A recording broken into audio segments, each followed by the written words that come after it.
Welcome to addiction classes. कैसे हैं आप सब। चलिए, नेक्स्ट वीडियो में हमने बात करी थी सदिश और अदिश की।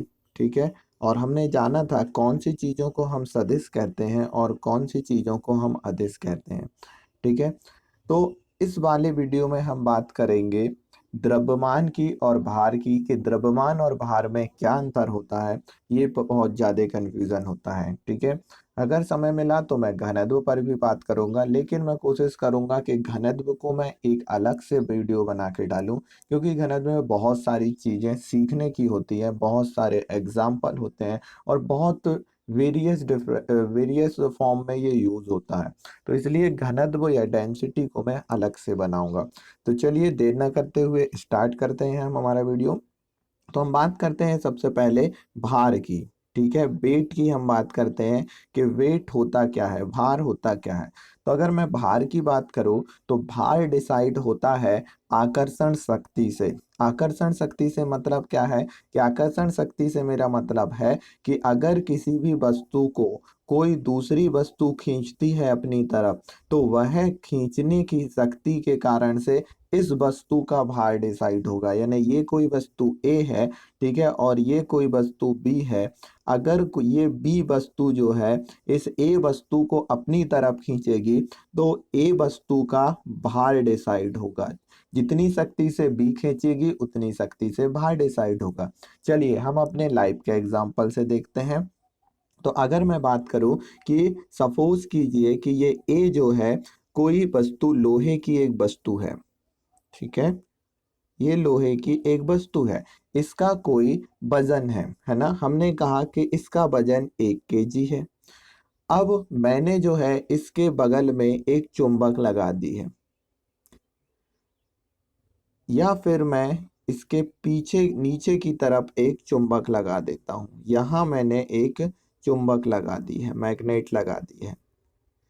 अब आप इस वस्तु को उठाएंगे तो क्या अभी भी इसका वजन 1 kg रहेगा? तो उत्तर है नहीं।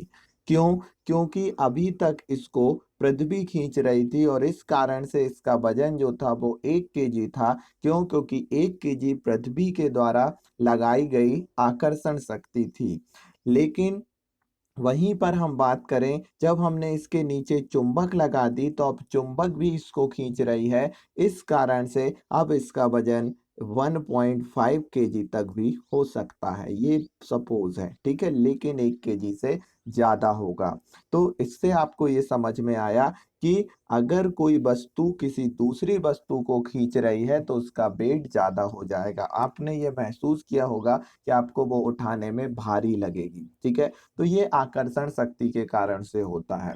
तो इसलिए जहां पर आकर्षण शक्ति ज्यादा रहेगी वहां पर भार भी जो है वो ज्यादा रहेगा। जहां पर आकर्षण शक्ति कम रहेगी वहां पर भार भी जो है वो कम रहेगा। ठीक है।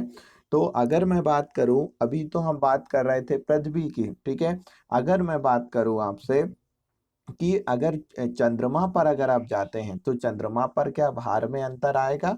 तो बिल्कुल आएगा। क्यों? क्योंकि जहां पर मैं पृथ्वी की आकर्षण शक्ति की अगर मैं बात करूं, तो पृथ्वी की आकर्षण शक्ति और चंद्रमा की आकर्षण शक्ति में अगर हम देखें तो पृथ्वी की आकर्षण शक्ति अगर मैं 1 मान लूं तो चंद्रमा की आकर्षण शक्ति पृथ्वी की आकर्षण शक्ति का 1/6 है। ठीक है, यानी कि 1/6 का आप गुणा करेंगे भार में तो उतना भार लगेगा। सपोज एग्जाम्पल, अगर कोई वस्तु जो है वो पृथ्वी पर 60 किलोग्राम की है, ठीक है, तो चंद्रमा पर जब वो जाएगी तो उसका 1/6 गुना ही वजन रहेगा।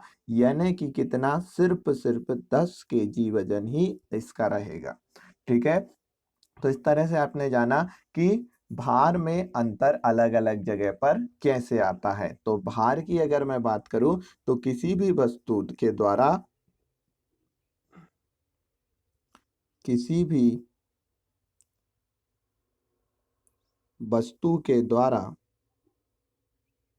ठीक है, यहाँ पर कोई भी वस्तु हो सकती है, कोई भी ग्रह हो सकता है, कोई भी उपग्रह हो सकता है, कुछ भी, किसी भी वस्तु के द्वारा लगाया गया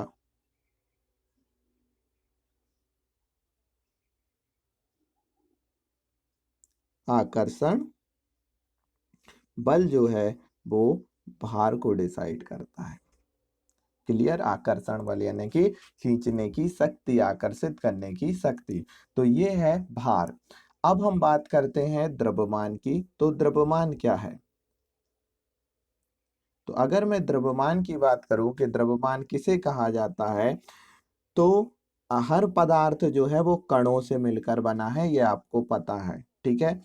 कोई भी दुनिया में कोई भी ऐसा पदार्थ नहीं है, इस ब्रह्मांड में कोई भी ऐसा पदार्थ नहीं है जो कणों से मिलकर ना बना हो। ठीक है? तो अगर हर पदार्थ कणों से मिलकर बना है तो उसमें उपस्थित कणों की संख्या से हम द्रव्यमान को डिसाइड करते हैं। ठीक है? तो अगर मैं कहूं कि इसमें ये जो वस्तु है, इसमें अगर इतने कण हैं तो इन्हें आप दुनिया के किसी भी कोने पर या ब्रह्मांड के किसी भी ग्रह पर अगर ले जाते हैं तो क्या इनके कणों की संख्या में चेंजेस आएगा? तो उत्तर होगा नहीं आएगा। क्यों नहीं आएगा? क्योंकि कणों की संख्या वहां हर जगह पर बराबर रहेगी। कण किसी भी ग्रह पर जाने पर निकलेंगे तो नहीं ना इसके। इस कारण से जब कणों की संख्या बराबर रहेगी तो ब्रह्मांड में किसी भी वस्तु का द्रव्यमान कहीं पर भी परिवर्तित नहीं होगा। यानी कि अगर आपसे पूछा जाए, वहीं पृथ्वी और चंद्रमा की हम बात करें कि अगर आप किसी वस्तु का द्रव्यमान जो है, सॉरी, हाँ, अगर आप किसी वस्तु का द्रव्यमान पृथ्वी पर नापते हैं तो वो 1 kg आता है, तो क्या चंद्रमा पर उसके द्रव्यमान में अंतर आएगा? तो उत्तर होगा नहीं, चंद्रमा पर भी उसका द्रव्यमान 1 kg रहेगा। तो इस तरह से आपने समझा कि भार और द्रव्यमान में क्या अंतर होता है। ठीक है? भार अलग अलग जगह पर वस्तु की आकर्षण शक्ति के हिसाब से बदलता रहता है, लेकिन वहीं पर द्रव्यमान जो है हर जगह पर समान रहता है। इसलिए न्यूटन ने अपने जब सार्वत्रिक गुरुत्वाकर्षण नियम के बारे में बताया था तो उन्होंने वहां पर द्रव्यमान की बात की थी, ना कि भार की बात की थी। ठीक है? क्योंकि उन्हें पता था कि ये सार्वत्रिक गुरुत्वाकर्षण नियम है, यानी सार्वत्रिक का मतलब होता है ये सभी जगह लागू होगा, और सभी जगह लागू होगा तो सभी जगह द्रव्यमान समान रहेगा, भार अलग अलग हो जाएगा। इसलिए उन्होंने द्रव्यमान को लिया था। चलिए, तो ये तो हुई हमारे भार और द्रव्यमान की बातें। ठीक है? नेक्स्ट वीडियो में मैं आपसे बात करूंगा घनत्व के बारे में। घनत्व को हम बहुत अच्छी तरीके से समझेंगे, अपने डेली लाइफ टू एग्जाम्पल से भी देखेंगे। चलिए, तब तक के लिए बाय बाय।